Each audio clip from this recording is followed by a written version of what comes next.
중병자 이야기를 함께 묵상하다가 시간이 좀 많이 지나서 한 대지를 하고 절반을 남겨놓았습니다. 그래서 오늘은 그 부분부터 이어서 같이 말씀을 나누고자 합니다.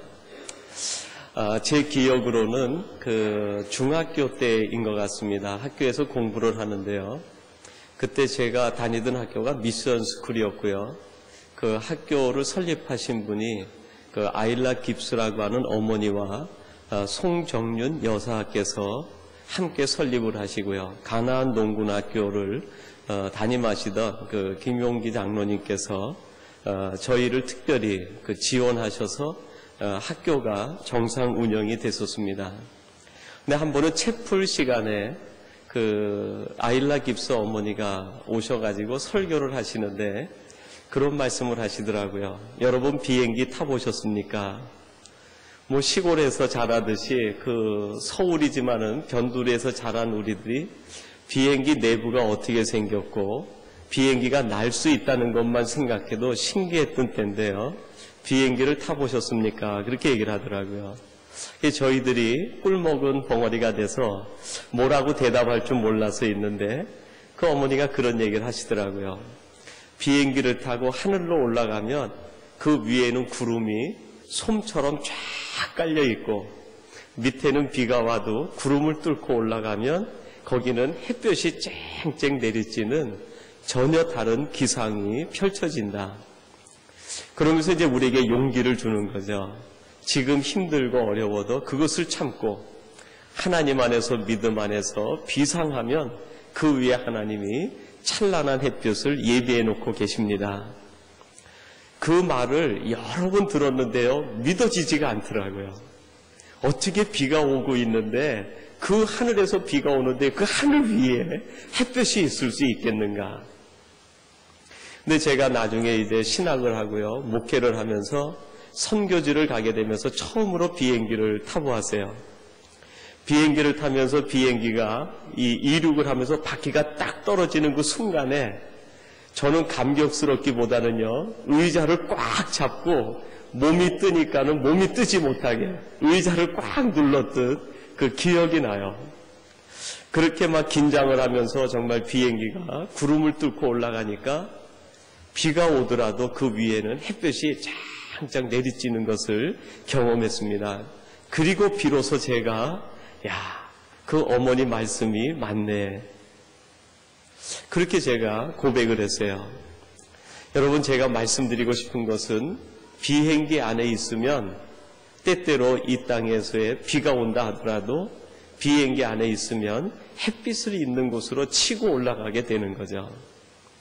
여러분, 우리가 예수 그리스도 안에 있으면 이 세상에선 어떠한 환경과 기후가 오간다 할지라도 우리는 그것에 전혀 영향을 받지 않고 살아갈 수 있습니다. 더 놀라운 거는요, 비행기가 가는데 그 앞에 속도가 나오더라고요. 속도가 막 500km, 600km 올라가더니 900km, 1000km까지도 막 육박해 가더라고요. 비행기가 1000km 속력으로 달려가는데 제 몸에는 아무 이상을 느끼지 못하는 거예요. 속도감을 느끼지 못하겠어요. 제가 고등학교 때요, 아주 개구져가지고 저희 동네에 쌀가게가 있었는데요. 그 쌀가게가 제일 처음에 쌀가게 할 때에는 그 쌀을 날라주는데 자전거로 날라주었습니다. 등받이가 큰 자전거에다가 쌀가마를 신고 연탄도 싣고 하면서 그거를 이제 동네 분들에게 주문하는 대로 날라주는데요. 그러다가 이제 오토바이가 나왔어요. 이 오토바이가 나오니까 그 쌀가게에서 자전거 대신에 오토바이로 운반 수단이 바뀌어져 버린 거예요. 그리고 한 번은 학교를 갔다 오는데요.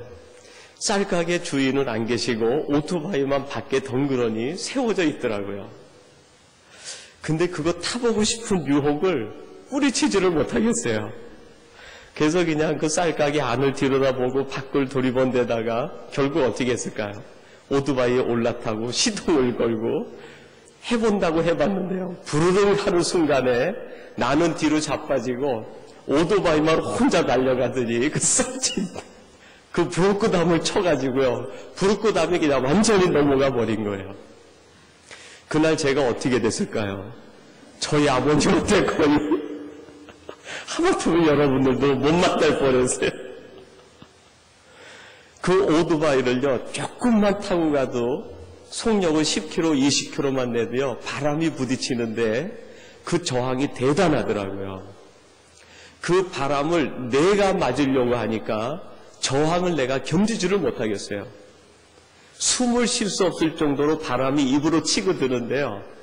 마스크라도 쓰면 좀 난데 그냥 오토바이를 타니까는 그 바람의 저항이 대단하더라고요.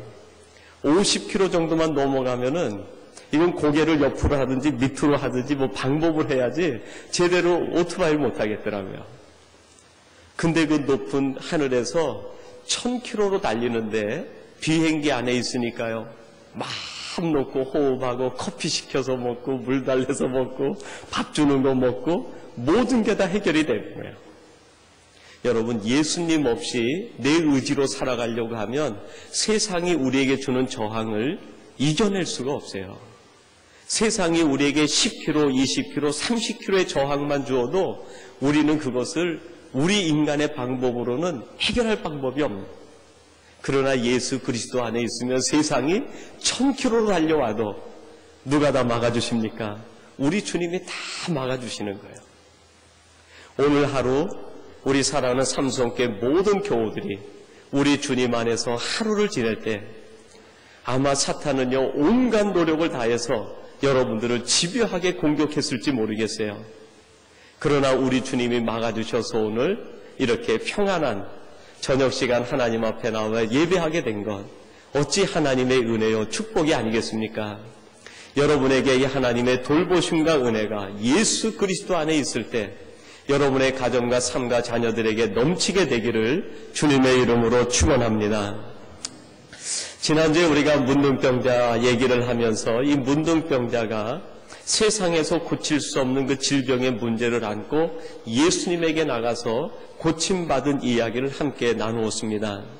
그리고 우리가 지난 시간에 첫 번째 함께 나눈 것이 이 문둥병자가 기도함으로 나아갔다. 기도함으로 나아갔다. 우리가 두 번째로 묵상하고 싶은 것은요, 온전한 믿음을 고백하고 있는 이 문둥병자에 대해서 생각을 해보려고 합니다. 여러분 40절 하반절 말씀인데요, 제가 한번 봉독해 드리겠습니다. 40절 하반절입니다. 가로되 원하시면 저를 깨끗게 하실 수 있나이다. 가로되 원하시면 주님은 나를 깨끗게 하실 수 있나이다. 우리가 그동안 마가복음 1장 1절부터 해서 쭉 묵상을 하면서 이제 마지막 절까지 오늘 보았어요. 그 마지막 절까지 오면서 예수님은 그동안 많은 사람들을 만나게 됩니다. 세례 요한을 만나게 되고요, 처음 제자로 부른 4명의 제자를 만나게 되고, 베드로의 집에 가서 장모의 병을 고치고요, 가버나움에서는 수없이 많은 병든 사람들과 약한 자들과 귀신 들린 자들을 치유하고 회복하게 됩니다. 근데 그 과정에서 한 가지 공통점이 있는데 그게 뭡니까? 예수님이 그들을 찾아가신 거예요. 베드로 장모도 예수님이 찾아가시고, 제자들도 찾아가시고, 각색 병등자들도 찾아가시고, 가버나움으로 가셔서 그들을 모두 고쳐주신 거예요.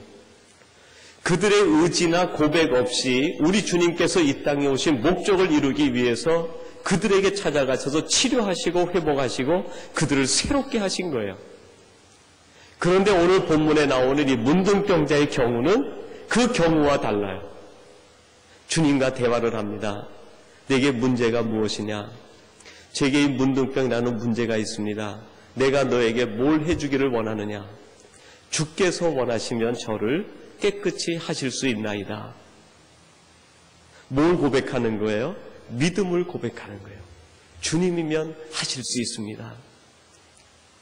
제 문제는 세상이 고칠 수 없고, 제 문제는 내가 고칠 수 없고, 내가 평생을 가지고 살아온 내 몸에 있는 이 문제는 인간의 모든 수단과 방법으로 할 수 없지만 주님 앞에 맡기면, 주님이 하시면 주님은 하실 수 있습니다. 주님은 이 문제를 해결할 수 있습니다. 여러분, 이게 고백 아닙니까? 우리들이 주님 앞에 드려야 될 고백이 있다고 하면 이 고백일 것 같아요. 주님, 제 자신으로는 할 수 없지만 주님은 하실 수 있습니다. 그러므로 내 모든 것을 주님 앞에 맡깁니다. 여러분, 이 앞에 나왔던 많은 사람들이 있는데 그 사람들과 지금 이 문둥병자 한 사람이 비유가 되고 있습니다. 45절에서 이렇게 말씀합니다. 그 사람이 나가서 이 일을 많이 전파하여 널리 퍼지게 하니 그랬습니다. 여러분, 주님께서 오셔서 고쳐준 그 사람들은 그들이 고침을 받고 모두 다 흩어지고 말았어요. 그런데 성경에 보니까 담대하게 믿음을 고백한 이 한 사람은 고침을 받고 45절에 보니까 그가 마을로 가서 담대하게 누구를 증거했다고요? 예수님을 증거하더라. 여러분, 이것이 우리에게 보여주는 것이 무엇이겠습니까? 믿음을 고백하는 담대한 믿음이 있는 한 사람이 얼마나 중요한가 하는 것을 지금 우리에게 보여주고 있습니다. 지난번 우리 교회와 한국에 있는 선호회 부가연교회와 자매 결혼을 맺고 우리 차강호 목사님이 이제 오셔서 밴쿠버에서 며칠간 함께 시간을 보냈습니다. 월요일날 우리 곽지영 장로님이 시간을 내셔서 저희 가족하고 차강호 목사님 가족하고 이 빅토리아를 갔다 왔는데요. 빅토리아 일대를 쭉 이렇게 이제 같이 다니고 구경하면서 그 빅토리아 주청 건물을 보여주시더라고요. 얼마나 그 고색 창연하고 모습이 아름답던지 그 앞에서 사진을 몇 장 찍었어요. 그리고 주청 건물 그 가운데 똑바로 보니까 위에 그 캐나다 국기가 거기에 그냥 펄럭펄럭 날리고 있더라고요. 아, 제일 높은 곳에 저렇게 국기를 세워 놓았구나. 이제 그것만 생각하고 돌아왔어요. 그리고 며칠 지나서 이제 신방을 다니다가 메트로타운 근처로 이제 신방을 가게 돼서 우리 목사님들하고 갔는데요. 시간이 한 30분 정도가 남는 거예요. 그래서 우리 목사님들하고 그 메트로타운 가니까 아주 대형 서점이 하나 있더라고요. 그래서 그 서점에서 이제 신학 서적도 이렇게 구경을 하다가 밴쿠버에 대한 역사책이 하나 있더라고요. 그래서 그 밴쿠버 역사책을 이렇게 넘기다가 내 눈에 딱 들어온 게 있어요. 뭐가 들어왔을까요? 그 빅토리아에서 봤던 주청 건물이 그 사진으로 딱 찍혀서 있더라고요. 근데 그거를 보면서 제 눈에 시선을 딱 잡은 게 있어요. 그게 뭘까요? 태극기가 날리는데 그 태극기 옆에 한 사람이 서 있더라고요. 손가락 크기만한 사람이 그 주청 건물 꼭대기에 이렇게 옛날에 마도로스 복장을 하고 거기에 이렇게 서 있더라고요.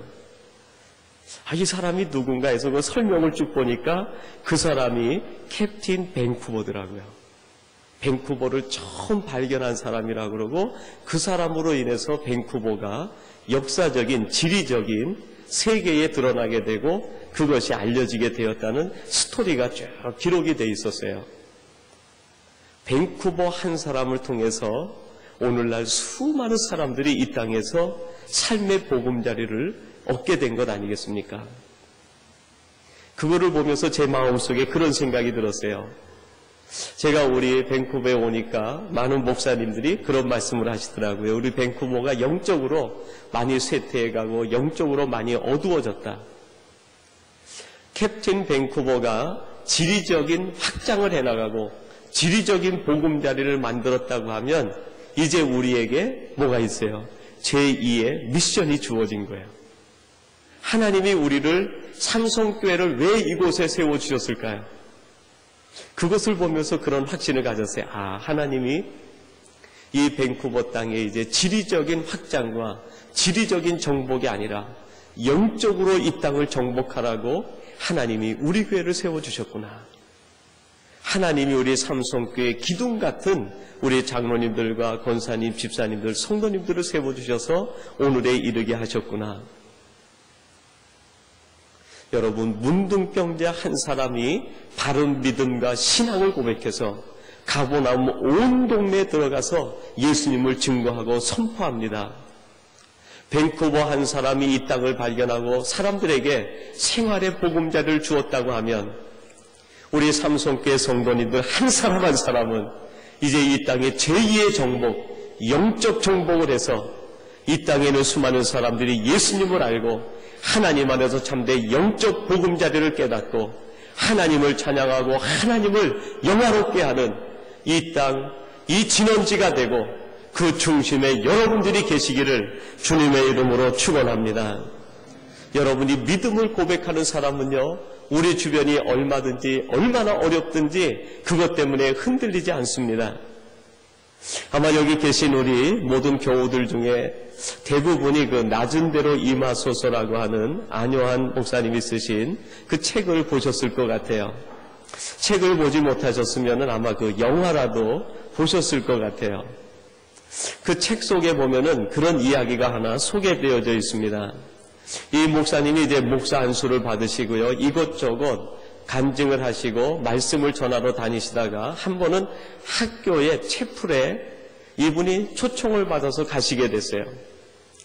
채플을 다 마치고 났는데 시간이 어둑어둑해지는 저녁 시간이 되었습니다. 그래서 교장 선생님하고 교사들하고 함께 학교 구내식당에서 저녁 식사를 하게 된 거예요. 저녁 식사를 하려고 식탁에 앉아 있는데요, 식사기도를 마치고 식사를 하려는 순간에 갑자기 정전이 돼버린 거예요. 그러니까 거기에 있던 교장 선생님하고 다른 선생님들은 음식들이 잘 보이지 않으니까 음식을 드시지 못하고 허둥지둥 되는데요, 이 목사님은 어떻게 하셨을까요? 태연하게, 뭐 불이 켜져 있으나 꺼져 있으나 이거는 똑같은 거 아니세요? 이게 정전이 됐어도 태연하게 거기에서 맛있는 음식을 하나씩 골라서 드시고 계시는 거예요. 그러면서 목사님이 거기에다 그런 얘기를 부언하시더라고요. 믿음이 있는 사람은 어둠 속에서도 흔들리지 않는다. 믿음이 있는 사람은, 하나님이 있는 사람은 어둠 속에서도 흔들리지 않는다. 물론 선생님들에게 하신 일종의 뭐 조금 비슷한 이야기지만 여러분 그 속에 진리가 숨어 있는 건 아니겠습니까? 이 목사님이 평생 어둠 속에 살아도 그 안에 예수님이 있고 하나님이 있고 하나님에 대한 사랑과 고백이 있어서 오직 하나님이 나의 주인이라는 그 믿음의 고백 때문에 주변 상황이 어떻든 모든 사람들이 허둥대더라도 믿음이 있는 사람들은 허둥대지 않고 당황하지 않고 오히려 담대하게 하나님이 준 은혜를 누리며 살아갈 수 있다는 거예요. 여러분, 때때로 우리의 삶에 어두움이 찾아올 때가 있습니다. 그 어둠을 우리는 이기고 어둠을 뛰어넘고 사는 사람이 되어야 될 것이에요. 오늘 새벽에 그 노아 홍수 얘기를 우리가 같이 나누면서 홍수 심판에 대한 말씀을 함께 나누었습니다. 거기에서 오늘 말씀해 보면 이제 노아가 방주를 만들어 놓은 다음에 하나님께서 40주야를 비를 쏟아서 물이 창일해지게 됐어요. 그래서 홍수가 많아지게 된 거예요. 여러분, 홍수라는 것은 우리 인생에 불어닥치는 역경과 고난 아니겠습니까? 우리가 만나고 싶어 하지 않는 것, 그것이 아마 홍수일 것이에요. 그런데 그 홍수가 점점 불어나게 되자 방주는 어떻게 됐을까요? 그 홍수를 타고 방주는 더 높이 떠오르는 거예요. 믿음 있는 사람, 은혜의 사람들은 예수 그리스도 안에서 세상의 역경이 몰려오고 고통이 찾아오면 그 역경과 고통 속에 빠져들어가는 것이 아니라 오히려 그 역경과 고통의 파도를 타고 노는 거예요. 홍수가 미치면 어떻습니까? 역경이 오면 어떻습니까? 환난이 오면 어떻습니까? 어려운 일들이 생기면 어떻습니까? 믿음의 사람들은 거기에 묻히는 것이 아니라 오히려 그것을 타고 즐기는 거예요. 그리고 그 홍수가 다 가라앉은 다음에는 어떻게 됩니까? 하나님이 이루어 놓으신 새하늘, 새 땅으로 나오는 새로운 세계로 들어가는. 오늘 이 믿음의 사람 문둥병자는요, 하나님에 대하여, 예수님에 대하여 자신의 믿음을 정확하게 고백하고 그 믿음으로 인해서 그는 오히려 주님과 더 기쁨을 누리게 되고 가버나움을 변화시키는 그 주인공이 되었습니다. 그리고 오히려 그 역경을 타고 놀 수 있는 믿음의 사람이 되어서 하나님이 기억하신 바 되고 성경에 기록될 만한 인물이 되어서 오늘 우리들에게까지 전해지는 것 아닙니까? 오늘 저는 여러분에게 축원을 하나 드리고 싶어요. 그게 뭡니까? 오늘 우리 사랑하는 장로님, 우리 권사님, 집사님, 우리 삼손께 모든 가족들이 과거에 우리의 삶 형편은 어떠했든지 문둥병자와 같이 고통이 있었든지 그것은 불문하고 이제 예수 그리스도 안에서 믿음을 고백하심으로 하나님이 성경책에 기록할 만한 믿음의 사람들이 되시기를 주님의 이름으로 축원합니다. 그리고 두 번째로 함께 살펴보려고 합니다. 오늘 말씀으로는 마지막 주제 말씀이에요. 45절 하반절에 보니까요, 사방에서 그에게로 나오더라 그런 말씀이 있는데 이 말씀을 중심으로 해서 약한 것은 그리스도께로 나아가는 통로가 된다 하는 것입니다. 여러분, 우리의 약함은 우리를 넘어지게 하는 것이 아니라 신학적인 해석을 하면 우리의 약함은 그리스도에게 나가게 하는 통로가 된다는 거예요. 마가복음 1장에 보면 예수님 앞에 나온 사람들 중에 한 사람도 강한 사람이 없어요. 한 사람도 높은 사람이 없습니다. 한 사람도 그 시대 사람들이 볼 때, 인간적인 눈으로 볼 때 위대하고 높다라고 칭찬받는 사람이 한 사람도 없어요. 예수님 앞에 나온 사람들은요, 전부 문제가 있었습니다. 약했습니다. 주변 사람들에게 조롱받습니다. 무시당합니다. 사람으로 취급되지도 못하는 그런 사람일 수도 있어요. 그렇게 약함과 문제를 가지고 있는 사람들이 그 약함 때문에, 그 문제 때문에 오히려 주님 앞에 나와서 주님을 만나게 되었어요. 여러분, 한번 물어볼까요? 이것이 축복입니까? 아니면 저주입니까? 우리가 약한 것이 저주입니까? 아니에요. 그것이 우리를 주님으로 인도하는 이유가 되고 동기가 되고 통로가 된다고 하면 여러분, 그게 축복 아니겠습니까? 바울은 고백합니다. 약할 때 내가 강하여진다. 그래서 바울은 고백했습니다. 내가 도리어 나의 높은 것을 자랑하지 않고 무엇을 자랑한다고요? 나의 약한 것을 자랑하노라. 여러분, 약한 것 자랑하세요. 하나님, 저에게 이렇게 약한 부분이 있습니다. 하나님, 제게 이렇게 문제가 있습니다. 하나님, 제 인간의 힘으로 견디기 어려운 한계가 있습니다. 감추지 마세요. 하나님이 주신 축복의 통로인데 왜 그걸 감춥니까? 감추지 마시고 고백하세요. 하나님, 감사합니다. 제가 이것을 통해서 주님 앞에 더 나가고 주님께 기도하고 주님 앞에 엎드릴 수 있으니 감사합니다. 오늘이 마지막 주제는요, 제 설교로 마치는 것이 아니라 스폴전 목사님의 이야기로 마치고 싶습니다. 제가 그 스폴전 목사님의 단상이라고 하는 책이 있는데 그것을 보다가 아주 감동을 받은 부분이 있는데요, 그리스도께로 이르는 여러 갈래의 길이라는 제목의 칼럼 비슷한 글입니다. 제가 그 원문을 한번 쭉 읽어드릴게요. 한 4분 정도 걸릴 것 같아요. 이건 제가 한 것이 아니고 스폴전 목사님이 하신 건데 제 입을 통해서 그 목사님의 메시지를 여러분에게 전달해 드리는 거예요. 여러분, 다른 데 가서 이거 목사님 설교도 하지 마시고 스폴전 목사님이 하신 거를 목사님이 이렇게 우리에게 들려주었습니다. 그러세요. 요 대목만 그렇습니다. 나는 지난주 휴식과 건강을 위해 수목으로 둘러싸여 있는 지극히 작은 교회 옆에 잠시 동안 앉아 있으면서 그 교회 입구에 이르는 여러 갈래의 길에 대하여 생각해 보았습니다. 그곳에는 여러 오솔길들이 각각 다른 방향에서 교회로 연결되어 있었습니다. 나는 그 오솔길들을 바라보며 사람들이 그리스도에게로 이르는 길이 이와 같겠구나 생각을 했습니다. 거기에는 작은 계곡에서 시작된 오르막길이 있었습니다. 계곡에서 올라오는 예배자들은 좁은 외나무 다리를 건너 교회로 올라옵니다. 무거운 짐을 버리고 조심스럽게 기도하는 마음으로 올라와야 합니다. 그리스도를 바라보는 소망과 기대감으로 올라옵니다. 교회 첨탑에 세워져 있는 십자가를 바라보면서 올라옵니다. 교회에 이르는 또 다른 길은 내가 서 있는 곳으로부터 언덕 쪽으로 나 있었습니다. 그 길로 오는 사람들은 모두가 교회로 가기 위해서는 아래로 내려가야만 했습니다. 그리스도를 만나기 위해서는 아래쪽으로 가야 합니다. 자신들은 아무것도 아니며 그리스도만이 모든 것이라는 고백을 하면서 내려와야만 그리스도를 만날 수 있었습니다. 내가 말했던 두 길 외에 세 번째 길은 굵은 나무들로 뒤엉킨 숲으로 통해 있었습니다. 참나무와 빽빽하게 들어선 덤불 사이로 뚫려있는 그 길은 늪지로 통해 있었습니다. 얼마의 사람들은 이와 같이 좁고 험한 길을 지나야만 교회에 이르게 되고 마침내 그리스도를 만날 수 있었습니다. 은혜로 그리스도의 안식에 이르고자 하는 사람들은 거의 이런 수목과 구렁텅이를 통과해야만 했습니다.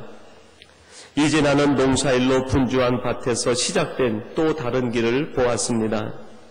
예배하기 위해 사방에서 오는 자들은 땀과 수고의 길을 지나야만 합니다. 그리스도뿐만 아니라 다른 사람들의 필요를 위해 수고하고 땀 흘리는 길을 가는 사람들이 있습니다.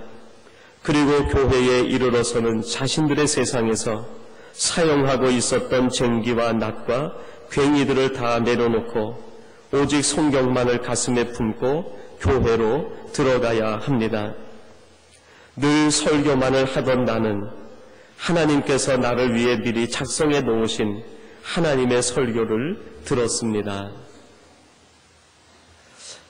이 목사님의 글을 보면서 참 그리스도의 만나는 길이, 예수님께 가는 길이 성도들마다 이런 어려움과 특징과 다른 차이점이 있겠구나, 그런 생각을 했습니다.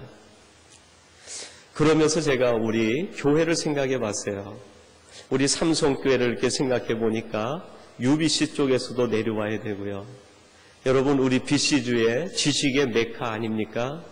지식도 내려놓고 와야 교회를 오는 거죠. 다운타운에서도 와야 되는데 다운타운이 뭡니까? 최첨단 21세기를 상징하는 것 아니겠어요? 21세기의 사고방식이 아니라 예수님의 생각을 쫓아올 때 하나님의 전에 이르게 되는 것이죠. 제가 보나미 쪽에 있는데 얼마나 분주한지 모르겠어요. 주님께 나오려면 분주한 것도 다 내려놓고, 저 바닷가에서는요, 인간의 즐거움과 세상이 주는 그 잠시 주는 쾌락과 같은 기쁨도 내려놓고 와야 하나님의 전에 이르게 되는 것이죠. 여러분, 교회 그 자체가, 이 스폴전 목사님은 설교다 그렇게 얘기했습니다. 하나님이 나를 위해 예비하신 미리 오래전에 만들어 놓은 설교를 그 조그만 교회를 통해서 내가 듣게 되었다, 그렇게 고백을 합니다. 성경에 보니까 우리 성도 자체를 교회라고 얘기합니다. 우리들이 바로 포터블 템플이에요. 이동하는 교회죠. 우리 자신이 하나님의 성전이에요. 여러분, 교회가 하나님이 만들어 놓은 설교라고 할 때 우리가 교회임에는 틀림없어요. 그렇다면 우리는 세상에 뭐가 돼야 됩니까? 하나님이 만드신 설교가 돼야 되는 거죠. 생각이 여기에 미치게 되자 제가 이 글을 괜히 읽었다, 그런 생각이 들더라고요. 얼마나 부담이 되든지. 제가 설교가 돼야 되는데, 내 행동이 설교가 돼야 되는데, 그 누군가에게 나를 보면서 하나님의 설교를 들었다, 그렇게 해야 되는데 내가 정말 그런 삶을 살고 있는가, 얼마나 부담이 됐는지 모르겠어요. 그런데 오늘 본문에 나온 문둥병자는 어떠했습니까? 예수님을 만나고 믿음을 고백한 이후에 그는 스폴전 목사님의 고백 그대로 설교 자체가 되었어요. 하나님의 음성 자체가 된 거예요. 가버나움에 그가 서 있기만 해도 사람들은 그 문둥병자를 통해서 누구를 보게 됩니까?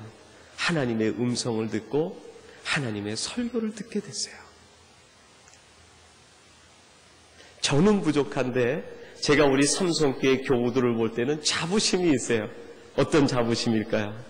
우리 원로 은퇴 장로님들, 또 시무 장로님, 권사님, 집사님 모든 재직들이 제가 신방을 해보니까요, 하나님의 설교 자체이시더라고요. 제가 가서 신방을 하고 은혜를 끼친 것이 아니라 오히려 우리 목사님들이 돌아오면서 셋이 고백하는 것이 있는데요, 우리들이 더 은혜 받았다고. 얼마나 성도들이 순수하고 깨끗하고 맑은지 저 로키에 흐르는 그 빛빛 물보다도 더 깨끗하더라고요. 사랑하는 성도 여러분, 세상은 우리의 물을 자꾸 흐리려고 해요. 그러나 하나님이 주신 이 아름다운 물, 이 깨끗한 그 물이 우리 안에서 계속 흐르도록 우리 자신이 하나님의 설교가 되기 위해서 하나님과 더불어 동행하며 하나님과 함께 이 길을 가는 우리 귀한 삼성교회 모든 가족들이 되시기를 주님의 이름으로 축원합니다. 하나님 아버지 감사합니다. 오늘 본문 속에서 만난 한 문둥병자는 인간적인 조건은 최악이었지만 그는 예수님을 통해서 새로운 비전의 사람이 되었습니다. 하나님의 설교 자체가 되었습니다. 오늘 예배하는 우리 삼성교회 모든 가족들이 이 시대에 하나님의 설교 자체가 되게 해 주옵소서. 우리 삼성교회가 이 시대에 이 밴쿠버 땅을 변화시키는 새로운 캡틴 그리스도인들이 되게 하시고 이 세상을 변화시키는 하나님의 설교가 되게 해 주시옵소서. 예수님의 이름으로 기도하옵나이다. 아멘.